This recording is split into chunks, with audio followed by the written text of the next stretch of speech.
The most important thing that you will teach these kids is in the next part, next segment. Again, I get them down on one knee, probably a little bit further apart. You don't have to do it right yet, Charles, but I'll tell you when I need you. All right. We're going to throw it, okay? I'm just going to use the top half. All right? We're going to have four-seam grip, ball in the glove, get the shoulders linear to the target. Straight line, all right, back shoulder, front shoulder, linear to the target when they're about to throw. All right? Now, what I would do is I would say throwing position. And what throwing position should mean is hands break apart, down, ball comes up behind, and glove comes up pointing to the target. This is their throwing position. I have them stop and make sure they check it out. Have them look. Shoulders should be level. Glove pointing directly to the target. Thumb down.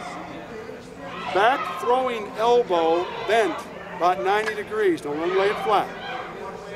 Fingers pointing towards second base, center field. Ball is elevated, well up over the head. Don't let them do this. They'll start dropping it down.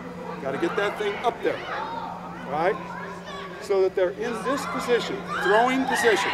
Stop them right there and show it to them. Make them understand what they're trying to achieve.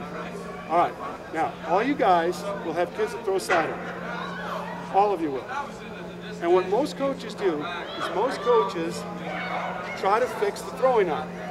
It's the wrong thing to fix. Because the throwing arm is not the culprit here. The culprit is the front side. Here's what happens when a kid throws sidearm.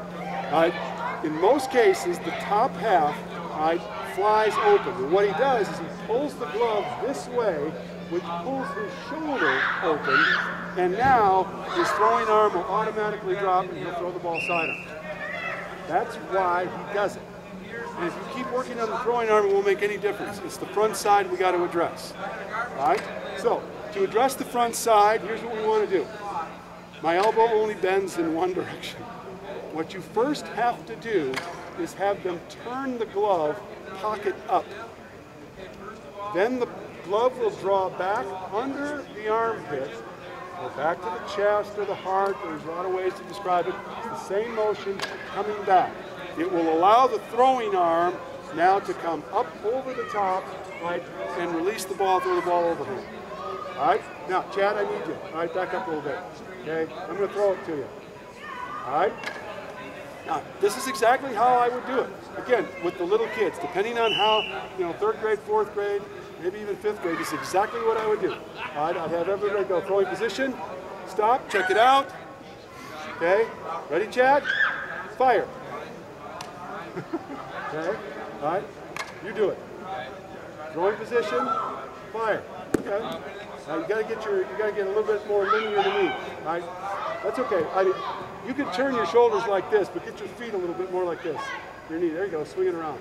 Fine, okay? This is the most important thing you guys will teach, all right? Without a doubt, okay? You gotta get them overhand.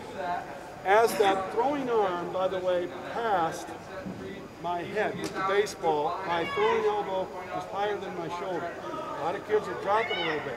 They'll still throw overhand, but they'll drop this elbow, it's too low. All right? Elbow's got to be higher than the throwing shoulder. All right? When we describe it to little kids, we describe it, it's pretty much a circle. And that's kind of what they can visualize too. It's a circular motion. Any questions on that, you guys? All right, now, last part of the drill is obviously we stand up and play catch. But we're going to do exactly the same things. If you're doing this now before a game and you don't have a lot of time, I'd start them standing up, but I'd go back and make sure they understand all of the components involved. That is the grip on the ball, four-seam grip, shoulders and hips are linear. All right, they're going to get right up in here to that throwing position. All right, check it out. Ready? Fire. Okay. All right, throw the ball. When you're standing up, we're now using, all right, go ahead, Chad. And we're now using the bottom half as well. All right, we're using the legs.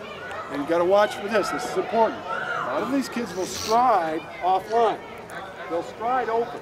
Well, it's the same thing as their glove pulling their shoulder open. All right, they just did the same exact thing. So that stride foot has got to go straight.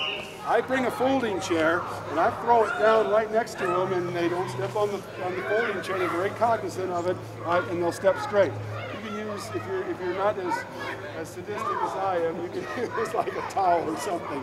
But you got to get them striding straight, and you got to get that front shoulder closed up, right, by getting that glove back under the armpit. Any questions on that, you guys? That's vitally important that you go down there and monitor that when they play catch.